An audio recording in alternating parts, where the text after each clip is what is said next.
السلام عليكم ورحمة الله وبركاته. ازيكم يا حبايبي؟ عاملين ايه؟ صلوا على النبي يا جماعة. واحد بعت لي بيقول ان هو ولد على على 4 بنات. فبما ان هو قبل الاخير يعني، فمامته جوزته صغير، خلص جامعته، وقبل ما يخلص الجامعة كان باباه بنيله الشقة في البيت ومجهزها له ومخلصها له، بما ان ابني الوحيد افرح بيه. المهم جاب له واحدة، كانت لسه في ثانوية عامة، يعني خدت ثانوية عامة في بيته، وربنا كرمها وجابت مجموع ودخلت الجامعة، وربنا كرمهم ببنت في أول جوازهم، وبعد كده بتوأم واد وبيت، وبعد كده ببنت تاني.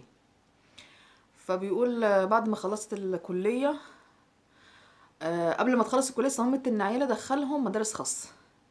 قلت لي عشان المستوى ومش المستوى، والعيال يطلعوا كويسين والعيشة حلوة ومش عارفة ايه وكده. قال لها ماشي، مفيش مشكلة ادام ربنا ميسرها،